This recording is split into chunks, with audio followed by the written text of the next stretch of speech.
What is going on, everybody? Welcome back to another week of Hero or Zero here on the Heroes for Hire podcast. My name is Shaun Meehan, and joining me as always is my partner in crime, Mr. Conor Lawler. Hi, Shaun. I don't know if people will know, but I'm not in the best mood now. No, there's a bit of a shadow over the show this week. A bit of a shadow in that literally 10 minutes before we started recording here, maybe half an hour, the news broke that Kevin Conroy had passed away, famous voice of Batman from Batman the Animated Series, all the Batman Arkham games, just all the Batman movies that are animated. All like the best incarnations of Batman. Yeah, and one of my heroes. So I'm not in the best mood, Shaun, but it's Hero or Zero, and so I'm looking to you to brighten up my day. I've had a pretty shit one, and I'm turning to my best pal to bring me a Marvel character in Hero or Zero to maybe cheer me up. Can I just say, I've had this character prepared since last week, last week is when you revealed that we're allowed to reuse characters, Conor. Yeah. That we're allowed to, go back to a time when the mics were terrible, pick a character from there that might be gold. You didn't pick a character that I hate to do with this week, did you, Shaun? Can I answer your question with a question, Conor? Go for it. What's my favourite type of character? I hate this character. This is the worst. It's like turned up to a funeral in a clown costume. So wrong vibes are going on here. If I were to know, this is Hero or Zero, the show where we choose one comic book character every single week. We talk to good points and their bad points, and we generally just give you a bit of a rundown of everything to do with that character. Now, I normally choose DC characters.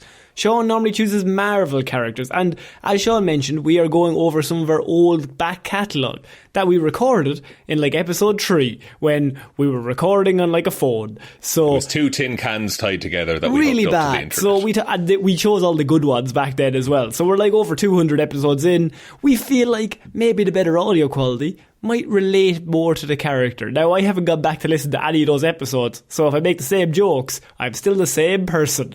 But Shaun, it is your week. As I said, we're all a bit down the dumps. Batman the Animated Series is my favourite show of all time, Shaun. I need this. I need this to be good, and I don't need it to have some sort of orb on their head. Please continue. It's an interesting choice of words, Conor.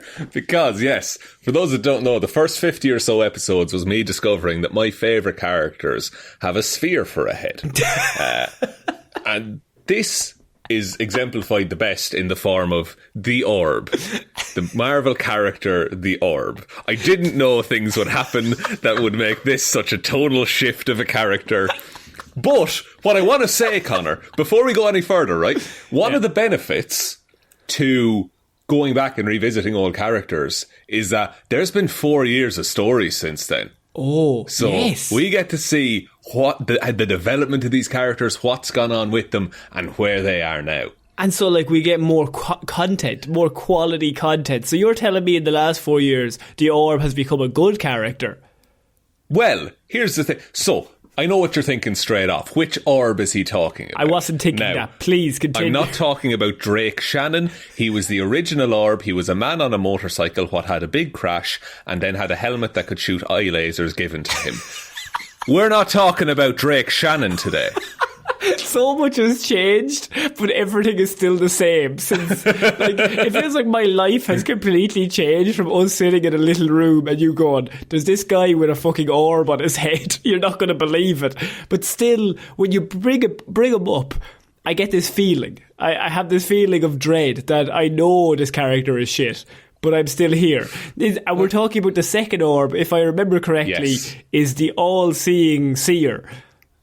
Exactly. The Orb, well, spoilers, Conor, but he basically becomes the Watcher at some point in Marvel Comics. And has no name, just known as the Orb, and you'll remember, was born with a head in the form of a giant eyeball. We all remember, Shaun. Because of this deformity, he was abandoned by his parents at a very young age and was raised in a freak show, forced to sleep in cages and eat cat food. That's it. I mean, natural progression. I filled in the blanks. I knew that was about to happen, Shaun. You're putting those puzzle pieces together. He was born with a weird eye. Definitely circus kid. What is it, the 60s? So the orb grew up being laughed at and mocked, and this is something that's included on his official Marvel wiki page. He stayed a virgin until he was 37. Which is when specific. So specific. It's when he paid for the experience. They describe good it stuff. as. Good stuff. I mean, really, there was no need to include that in the character's origin, but now that we know it, we can't unknow it. No, you can't unring that bell, unfortunately. He wasn't able to speak for a very long time. Before he learned how to speak, he was only able to make squishy sounds with his eyeball face. So, I have a question already. Yeah. I see, once again, I cannot remember what we talk. Does he have a mouth? You blocked it out. He doesn't have a mouth. No. Big eyeball for a head. And he's making squishy noises with the eye. Yeah. Kind of like squelching the eye, the innards of the eye. That's one of the worst. That's one of the worst things I can imagine. Aqueous humour, Connor. You remember the aqueous humour inside of the eye? I wish you'd get a bit of fucking aqueous humour. Fucking good. So, sometime later, the orb ended up becoming a mercenary, and he was hired by Danny Ketch to serve the angel Zadkiel against the caretaker who used to work for Danny Ketch. Danny Ketch is Ghost Rider at this point. They teamed up the orb and Ghost Rider because the orb, Drake Shannon orb, had a history of riding motorcycles. So that was the only connection. This guy is just a weird eye monster in a cage, grew up in a circus, no connection to the Harley Davidson, but now he does. Nope. Now he rides around, doesn't wear a helmet because why would he? He's a big eyeball. Weird squelchy noise that we can all kind of imagine and kind of freaks us all out. During the attack on Caretaker, who is like, he's a serial killer basically, but Orb accidentally damaged his eye, which is his head, after triggering a trap inside of Caretaker's home, launching a wooden plank filled with nails into his head. Into his eye, you mean? Well, it's his eye, his head. I'll use the terms interchangeably. But like, I mean, I don't want to be crude, Shaun. I don't want to turn this into like a weird episode that's kind of just bad to imagine. But surely it would pop. No. You see, well, no, because it's like it's not your average eyeball. It's a head for an eyeball. It's a head for an eyeball because he can talk somehow. Yeah, it's slightly tougher and is able to talk. Where does it open? It doesn't open, okay? It doesn't open. If I also asked all of these questions the last time, good on pass, Connor. Because this is fucking bullshit. This is a lot of buy-in for this one character. So after the wooden plank filled with nails was launched into his head, the orb was taken to South Nashville Prison Hospital where he received treatment for his trauma. How would they treat that? Same way they would treat an eye injury, Connor. Flush it with water. In a head. But it's also nails. It's like, it's whatever. So, after recovering, the orb was broken out of prison by Blackout and Deacon, who wanted him to serve as a task force of Ghost Rider foes, like a Sinister Six, but for Ghost Rider enemies. Can I just ask, he's now a Ghost Rider enemy just because he went on one mission and he got his eye attacked by somebody else? I think that's it, yeah. I think so he's that's turned the on Orb's Ghost logic. Rider because for some reason he didn't do it, but he was kind of around. Exactly, Connor. And I'm sure you know his next plan of attack. The orb attacked the gateway to heaven. I can't remember this. It happened. I don't know what to tell you, buddy. Why would he do that? He aims high. He's going straight for the big man. And he was then attacked by gun nuns. That being nuns with guns. They guard the gateway to heaven. What the fuck? Do you know what? I kind of did need this. and today I did need this. It's a nice palate cleanser. Yeah. So the orb was later knocked out by Danny Ketch, Ghost Rider, while running and screaming because he got shot in his hand and lost 3 of his fingers. By a nun gun. By a nun gun. Well, by a bullet, but the nun gun fired the bullet. Yeah, well, and nuns don't kill people, guns do, Shaun. Well, sorry, also, the group is called the Gun Nuns, and they use nun guns. Okay? Are you with me? Are you with me? No, I'm not. Right, okay. Have we not done it? We haven't done a report on the nun guns. Not yet, but look, it's bookmarked, Connor. It seems like there's a lot in there. If they're guarding heaven... I'll be honest, they've appeared 3 times in all of Marvel Comics. And almost like they're a terrible character that somebody made up, I'm assuming, on drugs. Possibly, but look, Ghost Rider comics are hard to write. Stanley takes one long drag and he's like, fucking nuns, guns, heaven gates. Call it off. Steve, fuck off. I've got this. Fuck off. It's just the ending to Kingdom Hearts. So the Orb later returned to his life of crime and formed a group of robbers called the Orblings. While trying to rob a bank and searching for jewels, the group was defeated by Spider-Man and Wolverine before... Seems unfair. Look, I've thrown a lot of things at you. Yeah. I need a lot of buy-in for this next sentence. How can you have any more a gun with a nun just shot him at Heaven's Gates? It was a nun with a gun, but it was a nun gun. So... What did I say? Gun with a nun? Yeah, I think so. Tough. I don't know. But they were defeated by Spider-Man and Wolverine before time diamonds scattered the 3 of them across the timeline. I mean, okay, well, the biggest part of the buy-in was surely that Wolverine and Spider-Man are working together. I mean, what do they have in common? It's your classic odd couple dynamic. The odd couple. Also, completely overpowered to fight the fucking Orb is Wolverine and Spider-Man. Well, that's the thing. But then when he gets thrown to an alternate timeline where the Orb Who was is carrying a muscle... the shards? The shards? The time shards or the time diamonds or whatever they're time diamonds. They were in the bank already. Why? Because you're not just going to leave time diamonds unsecured. Well, why would you put... If you had time diamonds, why would you put them in the bank? Why would you need a currency? Like, it's not a currency. No, but it's a safe vault where you can store things. Right. And they would allow you to... Why would you need to put them away? Because you don't want unregulated access to time diamonds. Look what happened to the Orb. Put them in there. I don't know. That's probably private. I don't have access to that. GDPR, you know. So the Orb experienced an alternate life where he was a muscle-bound, gun-toting monster before he was pulled back by the Minutemen, who are basically the TVA from Loki.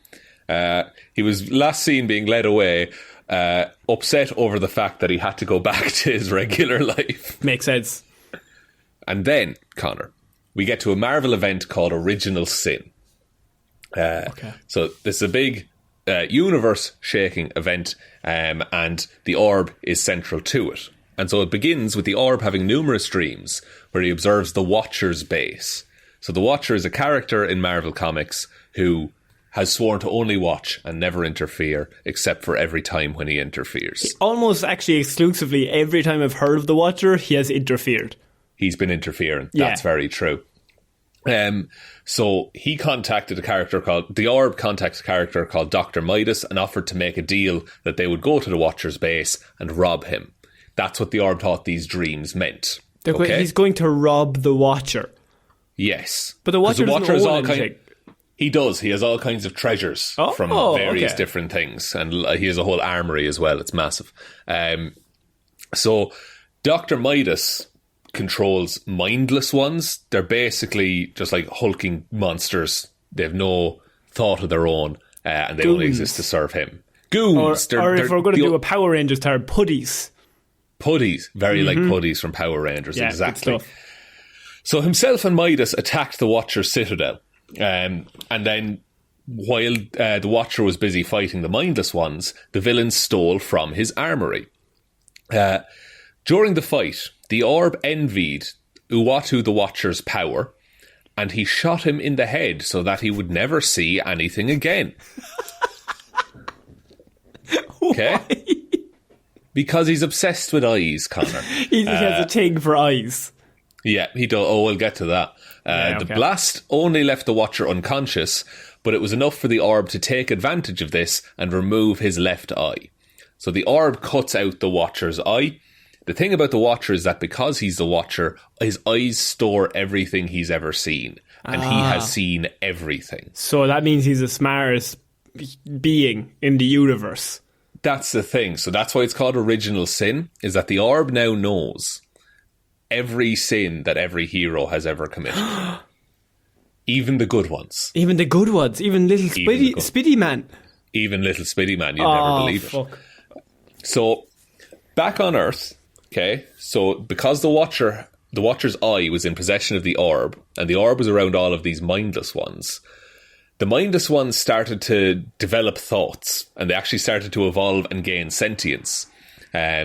One of the mindless ones escaped the orb's lair and committed suicide following a battle against the Avengers. He'd rather kill himself than hang out with the orb for one more minute. He was this mindless, like, Servian mud creature, and then he suddenly gained sentience and morality, and he was like, I don't want this. I don't understand this. This is super dark, but so far so good. Horrendous. So the orb was pinned down by all of the Avengers. Okay? I mean, a fair fight. Fair fight. He was confronted by numerous heroes, and he unleashed all of the secrets that were contained within the eye. He unleashed them? Yeah, so basically everything that the eye knew, the orb knew, and now everything that the orb knows, all of the heroes know. So they all know each other's darkest secrets. So, but, like, did he release them, like, verbally, or, like, he just, like, mind fucked them? He mind fucked them. Exactly, Connor. He mind fucked all of the Avengers. So he was apprehended and taken into custody. He was later freed by the Punisher and Doctor Strange because the orb only had one eye, but the Watcher has two eyes. But the Watcher's corpse is now missing the other eye. Okay?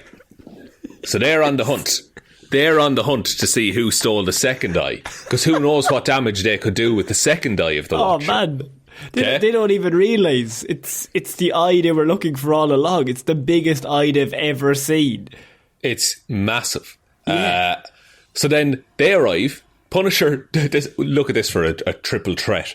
Punisher, Doctor Strange, and the Orb all arrive to a secret satellite where they discovered that they, along with other heroes, had been working for the same person, Nick Fury.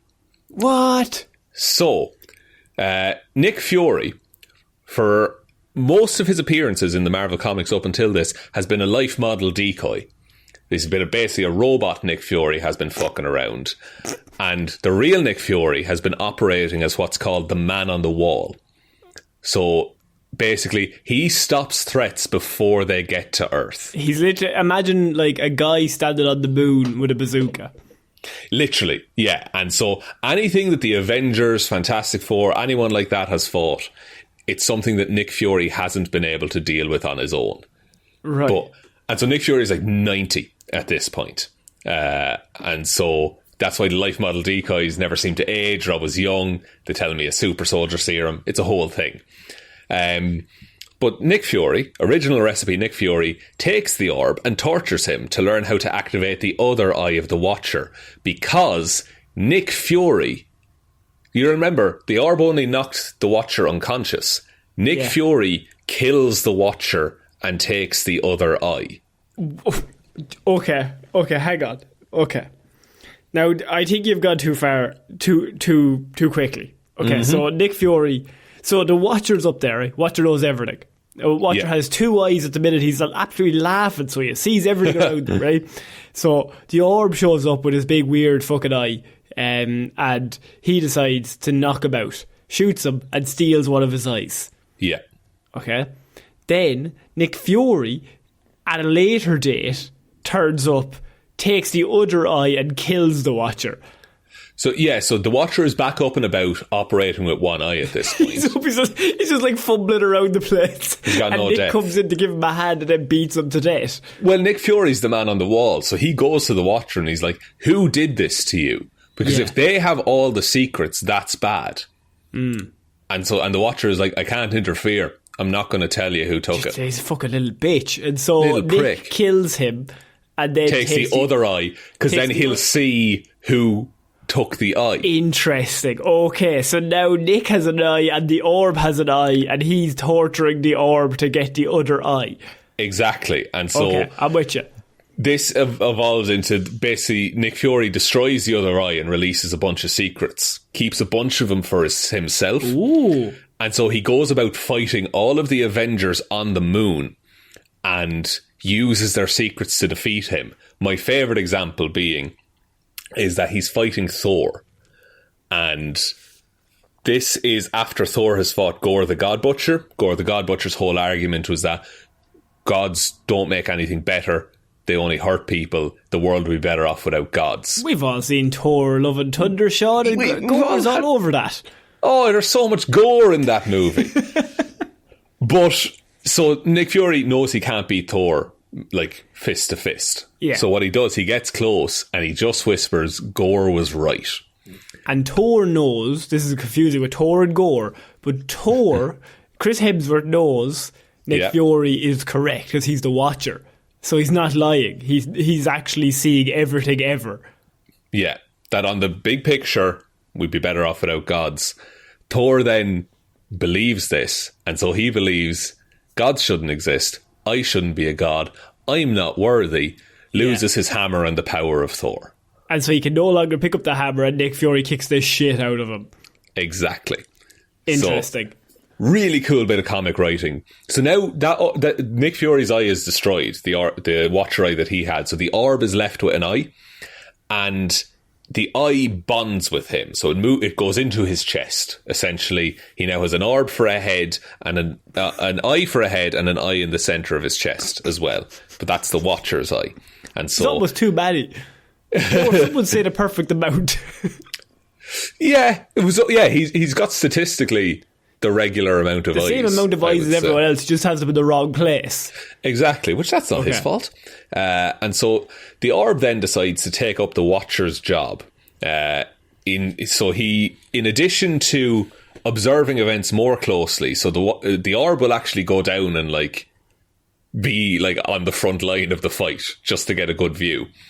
And while claiming to abide by the rule of non-interference, considered it was acceptable to push forward the development of events that he assumed would help people reach their full potential, including enabling the actions of murderers and madmen. So his argument would be okay, well, if Joe Chill doesn't kill Bruce Wayne's parents, he never becomes Batman. Not the day, Sean, but first of all, go on. Sorry, but I should hand Joe Chill the gun, is what the orb But he's thinks. doing it without none of the the social aspects or the cultural aspects of that exact time that the death occurred. He's just speeding it up to whatever. Exactly, yeah. He's fast tracking it. He's just I'll just get him from A to B as quickly as possible. Okay. So then, and that's where back in 2019 when we did this show, that's when the orb story ended. However, there has been a few other orb stories since. And so, very quickly, the orb was targeted by... Doctor Strange was targeted by several enemies. Again, kind of a team-up thing. Let's defeat Doctor Strange together. And the orb gets a hold of Doctor Strange and takes him hostage in a taxi. Having seen Doctor Strange's sins, the orb wanted to assist Strange in confronting them. Namely, that there is a creature in Doctor Strange's basement called Mr. Misery. It turns out that being the Sorcerer Supreme and using magic comes with an immense amount of guilt and bad feelings associated with the things that you do and bad can vibes. Do. Exactly. So Doctor Strange, instead of processing this, has created a separate entity that lives in his basement that feels all of the bad things. A lot of people our age, Sean, they're relating to what he's putting down here. Absolutely. Never confront it, run away. For those of you who have seen LXG, it's the picture of Dorian Gray all over again. It's very good. So the confrontation was interrupted, so the orb didn't get what he wanted. Next, the Phoenix Force came back to Earth, and it staged a contest to determine its next host. Good. The orb was one of many individuals summoned to this battle. There's no fucking way that the orb is getting this. The Phoenix gave a certain amount of power to each of the assembled champions and had them fight each other in trials by combat. One of the earliest bouts saw the orb fight Valkyrie, but she defeated him. Oh, okay. Because she's a way better fighter than the orb. But then my point would be, the orb can see anything ever that's ever happened or ever will happen. That's true, but it doesn't mean he can stop it. Surely that would give you an advantage. that if you know what she's going to do, you could stop it. Yeah, but maybe he did, Connor. Maybe he saw the events of the Phoenix return, Enter the Phoenix it was called. Maybe he saw all of that play out and he knew, I have to lose this fight to Valkyrie. Are you saying maybe just to kind of cover the fact that the Org got the shit kicked out of him? Yeah, he got absolutely demolished. As long as we're all on the same page, yeah. And the next segment of my report, Connor, is titled Death. So, there was an event. Years for this to pop up with fucking the Orb. Go on. There was an event in 2021 where Doctor Doom, and not just Doctor Doom, Doom Supreme.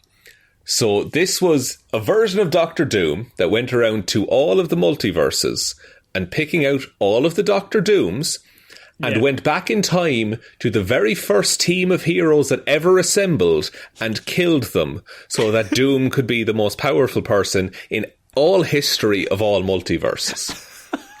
Now, that is such a Doom plot. It absolutely is. And so Doom Supreme and his Masters of Evil, they arrive in Earth 616.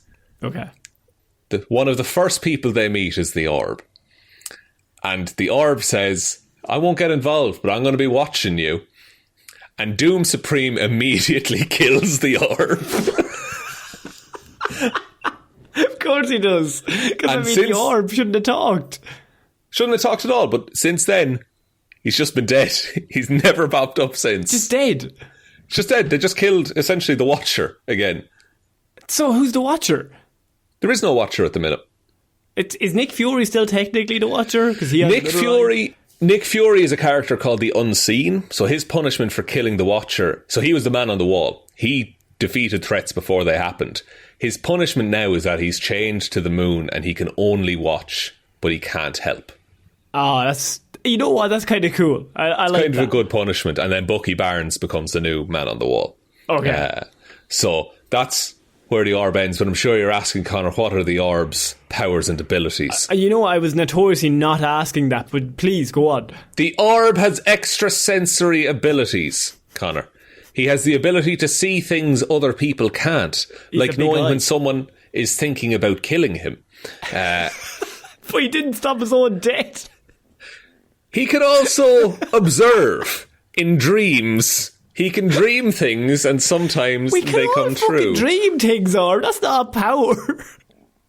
After the absorption of the Watcher's eye, his abilities were augmented to near omniscient levels, making him aware of everything that happened to any individual, although he still liked to observe important events up close, Connor. Okay. He also had similar Watcher powers, such as an eye beam. He could shoot a big red energy beam from his eye. Fantastic. He could also shoot blasts of purple energy from his body.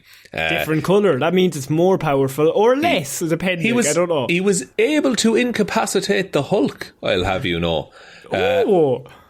He with laughter. The Hulk was like, I'm not fighting this dude. He has showcased the ability to walk vertically up vertical surfaces with ease. Ooh. And he's like the kid who's just a bit, you know, people just give him it off. Like, well done. Look at him go up that wall. And he may be super strong, as he once caught Doctor Strange using just one hand when he was falling. He may be. It's not confirmed, and now he's dead, so we'll never know. Okay. He is an expert marksman, but then weaknesses. He has an eyeball for a head, which is quite weak. How is he an expert marksman? How would he be able to see down the sight of any gun? He can see really well. He's got a big eye for a head. But where are the guns pointing, I mean? No, because he knows where he's pointing it because he can see it with his big eye for a head. So then... Okay. So he's just like no scope at everyone. Absolutely. Like left, right and centre. You wouldn't believe it. Jesus. And then his other weakness is that he is like legitimately he is insane. He is an insane man. He has an obsession with eyeballs. On occasion he has been said to roll around naked in a load of eyeballs. So, I mean, there's so much in this report that I don't even know what to do with. Like, How It's do the you, orb, man. How do you respond to a man likes to get naked and roll around in eyeballs, and also he's a giant eyeball, and everything's an eyeball in the room, and it's kind of weird? Yeah, you see, because and also his head is an eyeball, so like he's rolling around in little heads, maybe? Who can say? He's just decapitated a bunch of children. Yeah. Yeah, he's cool. Yeah, You know. But okay, the orb is a bit of a silly character, but I really like him because surely that's as far as comics can ever go, right? I feel like the orb is the peak of just the way comics can go wrong, but also they're just teetered on the line of they slightly make it work. There's a bit in that art report that you just did where a nun has a gun and is defending Heaven's Gates. Oh, it's not just one nun, it's a team of nuns that defend Heaven's Gates. Well, I mean, with I guns. assume that you're not just going to have a one markswoman. You're going to have a few in the team. A CLC Team 6. Yeah, SEAL Team 666. No, that's the other one. That's the other fella. He likes that number. Tom Clancy's Rainbow Team. No, Prayer Team. I'd love to do a report on the gun nuns, but they don't really have much. I'll send you a photo of them right now if you want. Oh, please. I would love to see a nun with a gun. I'm going to put it into the Google Meet chat. I'm always saying to you they don't have enough power. Especially in Catholic Ireland. You have said that. You have said that every time we start recording. For some reason I thought it was snipers. It's handguns. It's handguns. You got a couple of AKs in there, I'm sure. They're all dressed like Harley Quinn, kind of. Oh, they're sexy nuns, Connor. They're sexy nuns with guns. Obviously. I assume. But they all have handguns and they're defending heaven. Yeah, that's the gate to heaven behind them, you can see. And then the article says, lock and load, gun nuns, and God help us all. Hell yeah. Hell yeah. The only thing that can stop the orb is religion. And then the Who starts playing. Unreal. Oh, so, man. Connor, we've revisited the orb. Is your opinion changed? I never want to hear him again. I just literally hate the man. Oh, no. Do you know what? Somehow I like the other one better, the worse one. Drake Shannon, who is just a man with a helmet. Yeah, he was an idiot, but I enjoyed him because he was just a simple plain idiot. He didn't become God or anything. No. Do you want me to take us out, Shaun? Yes, please, Connor. If you liked what you heard here, you can tune into all of the other episodes that we've put up. We've, as I said, over 200 Hero or Zero episodes at this point, so we've probably covered a character that you like somewhere along the way. We also have Movie Mondays, Weird News Wednesdays. There are 3 episodes a week, so we kind of cover everything you kind of need: movie news, weird news, and comic book stuff. We also have a patreon.com/Heroes for Hire podcast. We put up extra movie reviews every single month up there. We go back and watch an old movie, see if it still stands up, and most of the time it doesn't. But look, last month we did Werewolves by Night, which was Marvel's Halloween special thing, so it was a spooky season kind of thing. I'm still scared. I haven't slept in months but before I even seen it.